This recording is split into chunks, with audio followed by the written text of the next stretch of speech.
Baik, bismillahirrahmanirrahim. Assalamualaikum warahmatullahi wabarakatuh. Alhamdulillahilladzi anzala sakinatan fi qulubil mu'minina liyazdadu imanan ma'a imanihim. Asyhadu an la ilaha illallah wahdahu la syarika lah wa asyhadu anna Muhammadan abduhu wa rasuluhu alladzi la nabiyya ba'dahu. Allahumma shalli wa sallim wa barik ala nabiyyina Muhammadin wa ala alihi wa ashabihi wa man tabi'ahum bi ihsan ila yaumil. Ya ayyuhalladzina amanu taqullaha haqqa tuqatih wa la tamutunna illa wa antum muslimun. Wa qala Rasulullah sallallahu alaihi wasallam, man sa'alaka tariqan yaltamisu fihi 'ilman sahalallahu lahu bihi tariqan ila jannah. Hadirin azanillah, sedang jamaah salat maghrib yang dimuliakan Allah Subhanahu wa taala. Bersyukur kita di sore hari ini bisa hadir di tempat ini dalam kajian rutin kita, diiringi dengan hujan. Alhamdulillah, mudah-mudahan hujan ini membawa keberkahan untuk kita semuanya. Pas maghrib ya hujannya ya. Tadi saya perjalanan dari UNJ Jakarta, semoga tidak hujan. Pas sampai tempat ini pas hujan, karena jas hujannya ketinggalan celananya. Saya berdoa sampai Karawang pas hujan. Qanifidin azan ya Allah, karena Quran sudah dipegang. Baginda Nabi SAW dalam sebuah hadis riwayat Muslim mengatakan, barang siapa yang membaca 2 ayat terakhir dalam surat Al-Baqarah, maka mereka akan terbebas. Terbebas itu terbebas dari berbagai bencana yang akan menimpanya. Hadis ini sahih riwayat Imam Muslim. Jadi untuk mengawali kajian kita, mari bersama-sama kita baca 2 ayat terakhir surat Al-Baqarah. Mudah-mudahan dengan bacaan tersebut menjadi wasilah Allah berikan keselamatan dan kebaikan untuk kita semuanya.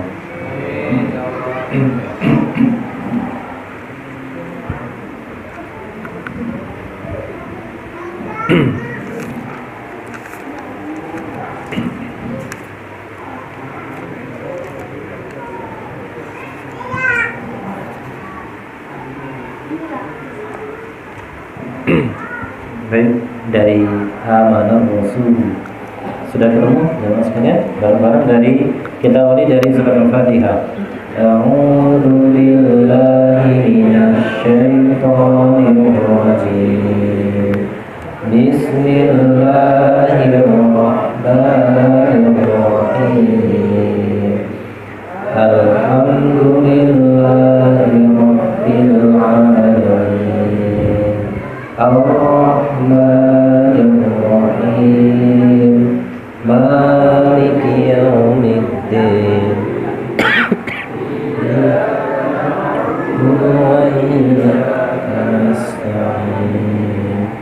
Ihdinas siratal mustaqim, siratal ladzina an'amta 'alaihim, ghairil maghdubi 'alaihim waladdallin. Mudah-mudahan dengan amalan ini Allah turunkan berbagai kebaikan untuk kita semuanya. Dan ini termaktub dalam zikir pagi dan sore. Jadi ada buku kecil, buku pagi dan sore, bisa kita dapatkan di toko-toko buku. Ada yang ditulis oleh Ustaz Yazid Abdul Qadir Jawas, ada yang ditulis oleh Imam Hasan Al-Banna. Ini doa yang kita baca setiap pagi dan sore. Karena doa ini jemaah sekalian sangat kita butuhkan di hari ini ya.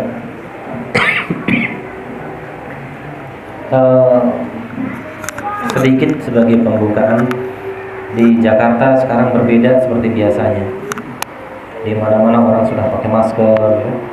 Kemudian tempat-tempat wisata sudah ditutup 14 hari ke depan. Kemudian disusul tempat-tempat yang lain yang salah satu diakibatkan oleh penyebaran virus yang luar biasa. Dan sampai hari ini juga kabar untuk dibuka kembali ibadah umroh juga belum. Qadarullah harusnya tanggal 30 kami sekeluarga berangkat, tapi dapat surat di tanggal 28 bulan kemarin ditunda sampai waktu yang tidak ditentukan. Karena ada ini berita kalau umroh dibuka sekarang, kalau wabah semakin banyak kemungkinan hajinya ditutup. Jadi pemerintah Saudi mencoba untuk mengamankan nanti haji. Jadi sekarang disterilkan semuanya. Qadarullah semua dengan izin Allah Subhanahu wa taala. Meskipun kita sudah persiapan, sudah apapun semuanya sudah, tapi ketika Allah belum berkehendak, ya sebagai hamba kita tidak memiliki kekuatan apapun itu. Qanifidin azan ya Allah. Sunnatullah sudah menjadi tabiat seluruh manusia, bahwa dalam kehidupan ini kita ini mendapatkan kebahagiaan, dan di dalam Islam kebahagiaan dunia tidak dilarang. Bahkan dalam sebuah hadis, arba min sa'adi, 4 kebahagiaan seorang hamba itu, yang pertama adalah rumah yang luas, istri atau pasangan yang baik, kemudian tetangga yang baik, dan kendaraan yang nyaman. Ini kan bagian dari kenikmatan dunia saja. Artinya di dalam Islam tidak dilarang mencari dunia. Tetapi ada kebahagiaan hakiki yang ketika kita mampu mendapatkannya, maka kita akan mendapatkan kebahagiaan dunia dan di akhirat. Hadis sahih riwayat Ibnu Hibban, ya, saya bacakan hadisnya. Ja'a rajulun ila Nabi sallallahu alaihi wasallam. Seorang lelaki datang kepada Nabi sallallahu alaihi wasallam, faqala, dan berkata, "Ya Rasulullah, dullani ala amalin idza amiltuhu habbani Allah wa habbiyan nas." Faqala, "Izhad fid dunya yuhibbukallah washad fi ma 'indan nas yuhibbukan nas." Seorang lelaki datang menemui baginda Nabi sallallahu alaihi wasallam, "Tunjukkan satu amalan yang ketika saya kerjakan maka Allah akan mencintaiku dan orang-orang atau manusia juga akan mencintaiku." Maka Nabi mengatakan, "Izhad fid dunya." Zuhudlah terhadap dunia. Dan kemudian wa izhad fi ma 'indan nas, dan zuhudlah terhadap apa yang ada di tangan manusia. Jadi 2, zuhud terhadap dunia dan zuhud terhadap apa yang ada di tangan manusia. Kadang-kadang jemaah sekalian, di antara kita persepsi tentang makna zuhud ini kadang-kadang belum tepat. Jadi ada yang mengartikan zuhud itu memakai batas minimal. Pakai baju yang paling jelek dipakai. Kemudian bajunya tambal-tambalan, menunjukkan kesolehannya dengan kelemahan dirinya dan lain sebagainya. Di zaman sahabat ada 4 lelaki, 4 lelaki ini ahli ibadah semuanya, berjalan di depan Aisyah. Kemudian Aisyah bertanya, "Siapa mereka ini?" Sahabat lain mengatakan, "Mereka ahli ibadah." Aisyah kemudian meninggikan suaranya, "Wallahi, dan demi Allah, Umar lebih takwa dibanding mereka." Tetapi Umar kalau mukul orang sakit. Artinya apa? Tidak harus orang itu menunjukkan kesolehannya sebagai bentuk menunjukkan kezuhudannya. Bahkan Imam Hasan Al-Basri mengatakan makna zuhud adalah ketika kita berjumpa dengan orang lain, maka kita mengatakan dia lebih mulia dibanding saya. Ini luar biasa ya. Mengatakan bahwa orang lain lebih mulia dibanding saya, bukan sebaliknya. Kalau sampai mengatakan anna khairu min, saya lebih baik dari yang lain, maka ini perkataan pertama iblis yang dilaknat oleh Allah Azza wa Jalla.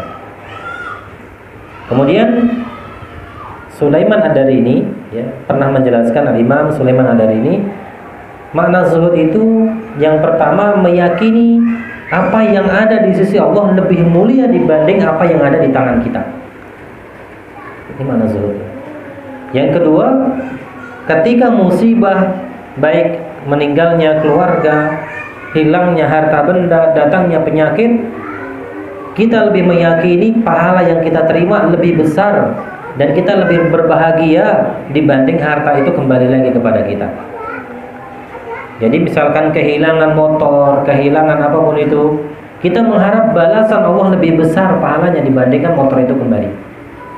Nah, Nanti dalam pendekatan memahami hadis ini kita akan melakukan pendekatan dengan sirah nabawiyah. Nah, yang terakhir adalah cercaan dan hinaan bahkan pujian tidak berpengaruh terhadap diri seorang ketika dalam melakukan ketaatan. Ke masjid bukan karena nggak enak sama tetangga. Ya. Hadirnya kita di tempat ini jamaah sekalian bukan, selalu saya sampaikan, bukan karena kuatnya keimanan yang ada dalam jiwa kita, bukan pula karena ketakwaan kita kuat sehingga kita hadir, tapi hadirnya kita ke tempat ini semata-mata pertolongan dari Allah Subhanahu wa Ta'ala. Allah memberikan kekuatan kepada kita untuk hadir ke tempat ini. Dan kemudian yang perlu kita pahami juga bahwa bukan berarti kita yang datang ke tempat ini adalah orang-orang terbaik, belum tentu. Justru Allah mudahkan kita hadir ke tempat ini. Kalau para ulama salaf menganggap bahwa kita ini banyak dosa sehingga diberikan kemudahan untuk bertobat. Dan ini menjadikan kita sekali lagi tidak boleh merasa yang terbaik. Saya ke masjid nih, yang nggak ke masjid nggak tahu nih. Bisa jadi mereka sholatnya di tempat lain dan lain sebagainya. Nah, fanfidin yang azani Allah, izhad fid dunya, zuhud terhadap dunia bukan berarti, kata Abu Dzar, bukan berarti mengharamkan yang halal.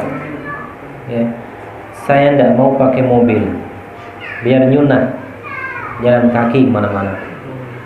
Ya, saya tidak mau pakai baju yang buatan Amerika, buatan ini. Ya, saya tidak mau pakai ini dan itu. Ya, dia sederhana minimal. Ya. Dalam Islam tidak dilarang. Bahkan suatu saat ketika ada jamuan makan di zaman Utsman, ada sahabat mengatakan, wahai saudaraku, kalau ini kita hidup di zaman Umar, pasti kita dibunuh. Loh, kenapa? Makanan ini terlalu mewah. Sahabat lain mengatakan, inilah standarnya Utsman. Utsman memang orang kaya, ya. Standarnya Utsman begini. Sehingga ada ulama menjelaskan makna zuhud yang lain adalah menggunakan dunia untuk mendekatkan diri kepada Allah Subhanahu wa Ta'ala. Kalau kita menggunakan pendapat yang terakhir ini, kira-kira punya Pajero boleh nggak, Pak? Hah? Boleh. Buat punya Pajero, buat jemput mubalek kalau ada pengajian, ngantar tetangga sakit, ya. Kemudian kalau ada yang butuh silahkan, untuk mendekatkan diri kepada Allah SWT, untuk sarana ibadah. Ini boleh. Rumah mewah boleh nggak kira-kira? Boleh. Jadi jangan sampai kita mengatakan, wah, itu kiai kok mobilnya mewah sekali, ini kiai nggak zuhud. Nanti dulu. Konsep yang pertama, bahwa semakin orang dekat dengan Allah, maka Allah dekatkan dunia untuknya. Pertama. Yang kedua, bisa jadi mobilitasnya demikian. Ya. Saya punya kawan, beliau direktur pasca sarjana di UIK Bogor, Ustaz Hadian Husaini. Barangkali pernah dengar nama beliau, pengisi di Radio Daftar. Pagi ngisi di Cikarang waktu itu. Kajian subuh saya ngundang sampai jam 6. Dia jam 9 harus sudah di Bandung. Jam 1 harus sudah kembali ke Bogor. Malam yang ngisi lagi di Jakarta. Kalau misalkan mobil yang dia pakai, mobil tahun 80-an, kira-kira kekejar nggak, Pak? Bisa rontok di Cipali, apa di tol Padalarang ini. Jadi bukan berarti orang mobilnya mewah dia nggak zuhud, belum tentu. Kalau mobilnya mewah untuk dekatkan diri kepada Allah Subhanahu wa Ta'ala, itu bisa disebut zuhud. Ya. Dia punya rumah mewah, tetapi rumah mewah itu digunakan untuk misalkan mengumpulkan anak-anak di sekelilingnya untuk belajar ngaji. Tidak masalah, jadi diperbolehkan. Jadi ishad fid dunya, zuhud terhadap dunia bukan berarti kita mengharamkan dunia, tetapi untuk mendekatkan diri kita kepada Allah Subhanahu wa Ta'ala. Bahkan jemaah sekalian, kuwatul mal, ya, kekuatan harta ini dalam Islam sungguh sangat luar biasa. Utsman bin Affan ketika perang Tabuk menginfakkan hartanya hampir 1 triliun kalau kita konversi ke rupiah. Luar biasa. Nah, nanti kita bahas tentang bagaimana pendekatan dari segi sirah nabawiyah. Abu Bakar, suatu saat ada sahabat yang ingin menandingi sedekahnya Abu Bakar, yakni Umar. Apa kata Umar? Ya Rasulullah, hari ini aku punya uang, aku punya rizki, aku mensedekahkan seluruh harta, setengah hartaku. Wahai Umar, apa yang kau tinggalkan untuk keluargamu? Beliau mengatakan, yang aku tinggalkan sejumlah yang aku infakkan. Jadi separuh masih ada di rumah. Umar mengatakan, dan pasti Abu Bakar tidak bisa menyaingiku. Ini bukan dalam artian iri, dengki, hasad, bukan, tetapi dalam fastabiqul khairat. Setelah itu Abu Bakar datang, ya Rasulullah, aku infakkan seluruh hartaku. Apa yang kau tinggalkan untuk keluargamu, wahai Abu Bakar? Aku meninggalkan keluargaku, Allah dan Rasulnya. Apa kata Umar? Kalau begini caranya sampai kapanpun saya tidak mampu menandingi ibadahnya Abu Bakar. Abu Bakar ini sahabat yang julukannya dua. Abu Bakar As-Siddiq artinya apa? Terpercaya, ya. Orang tidak percaya dengan peristiwa Isra dan Mi'raj, tapi Abu Bakar percaya. Wahai Abu Bakar, ada seorang lelaki gila yang ngomong kalau dalam semalam mampu melakukan perjalanan dari Palestina, ya, ke langit, ke Sidratul Muntaha. Kata Abu Bakar apa? Meskipun saya tidak mendengar beliau yang ngomong, tapi saya mempercayainya. Jadi orang-orang mengatakan baginda Nabi SAW sebagai orang gila waktu itu. Dan kemudian Abu Bakar menemui Nabi, ya Rasulullah, ada warga mengatakan demikian. Apa betul? Betul, bahwa saya melakukan perjalanan itu. Kalau begitu ya Rasulullah, untuk meyakinkan mereka, aku panggil orang-orang pembesar Quraisy yang mereka biasa melakukan perjalanan dari Mekah ke Palestina, dari ke Masjidil Aqsa. Nanti engkau menceritakan engkau yang kau lihat sepanjang perjalanan sampai di sana. Mereka akan membenarkan jika benar dan menyalahkan jika salah. Baik. Kemudian orang-orang itu dikumpulkan, dan kemudian baginda Nabi menceritakan. Ternyata yang baginda Nabi ceritakan persis seperti apa yang mereka lihat. Tapi tetap mereka tidak percaya. Hanya Abu Bakar. Kemudian suatu saat ketika terjadi gempa, ketika para sahabat, ada Tolha, Umar, kemudian Abu Bakar dan baginda Nabi SAW dalam sebuah perjalanan, apa kata Nabi? Wahai bumi, berhentilah bergoncang. Di atasmu ada aku dan Abu Bakar. Begitu mulianya sosok Abu Bakar ini, ya. Kemudian tentang peristiwa zuhudnya Abu Bakar bagaimana? Jamaah sekalian, Abu Bakar ini gelarnya Siddiq, yang kedua Atik, itu tampan. Jadi Abu Bakar ini tampan, kemudian dia kurus, ya, kurus.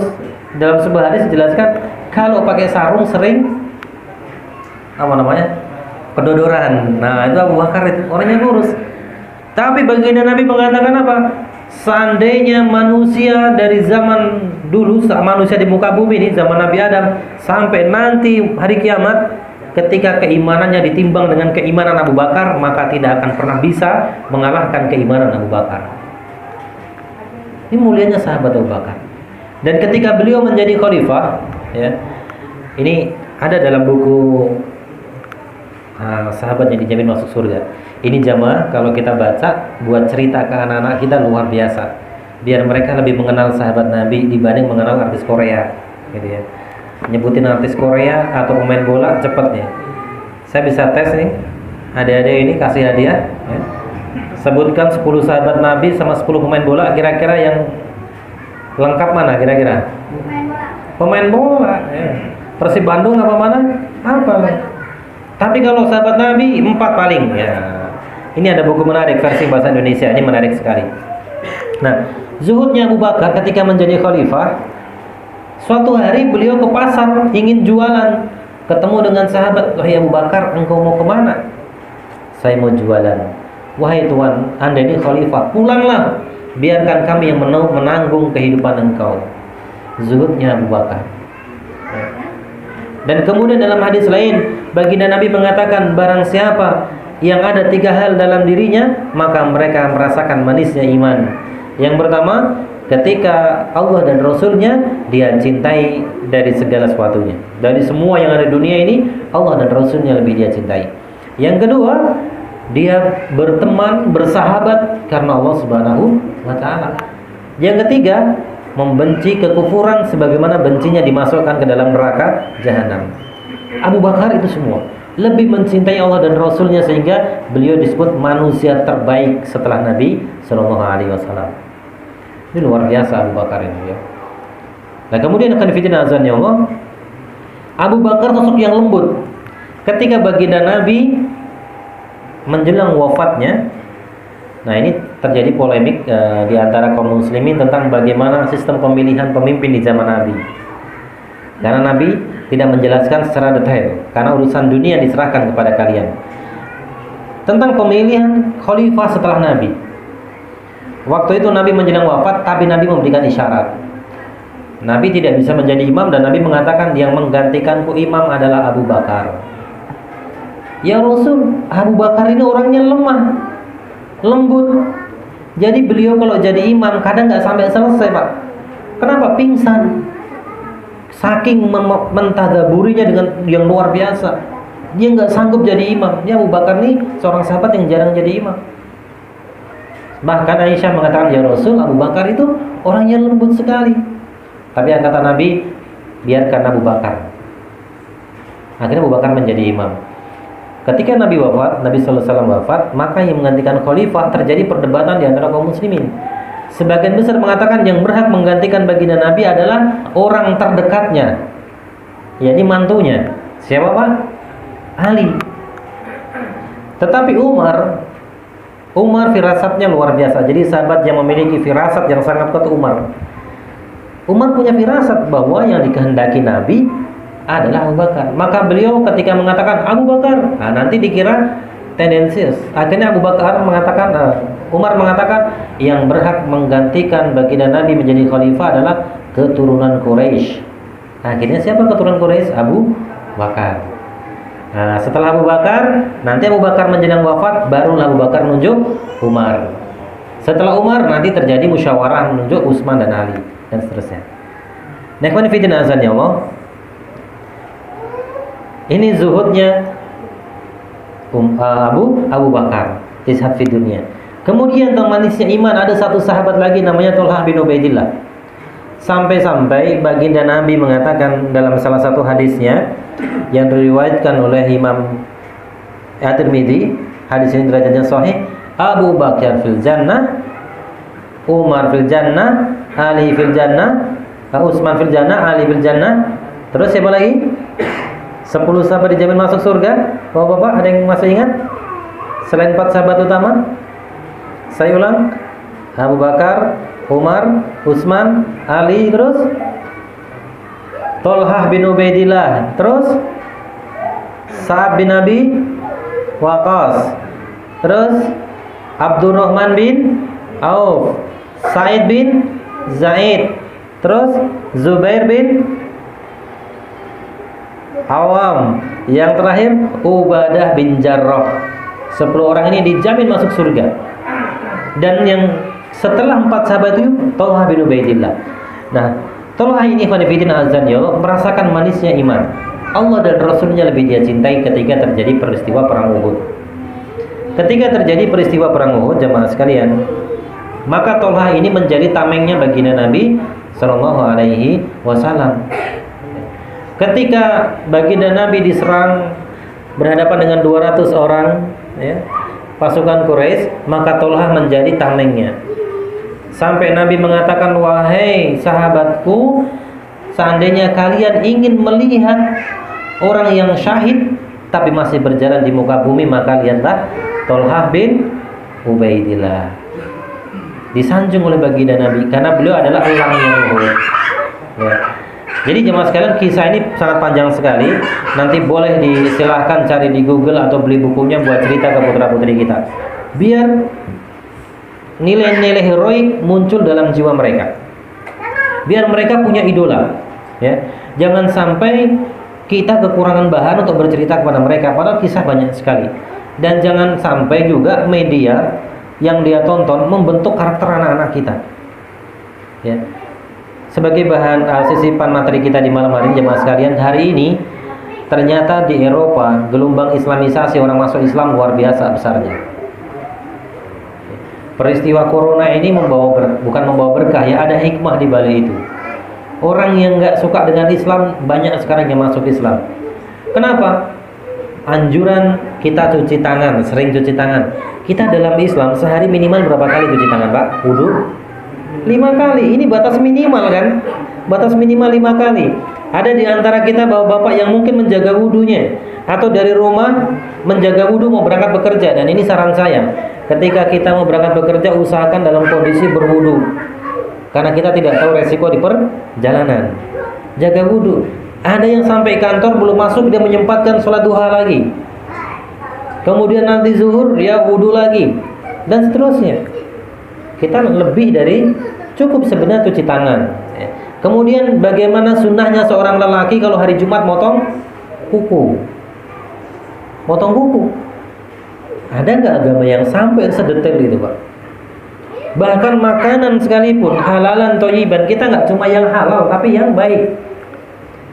Kalau kita perhatikan, kita tarik mundur ya. Awal mula virus itu kan karena apa? Karena faktor makanan salah satunya. Daging kelelawar dimakan ya. Kemudian kalau anak tikus apa namanya, Pak? Cindil ya. Cindil yang masih kecil-kecil dimakan segala macam. Ya, perlakuan yang demikian kepada binatang kemudian dia makan. Jadilah seperti itu. Dan kenapa di dalam Islam ini yang perlu kita pahami bersama, ketika Allah memberikan sebuah larangan pasti ada hikmah yang besar di balik itu semuanya. Jemaah sekalian, kita dilarang makan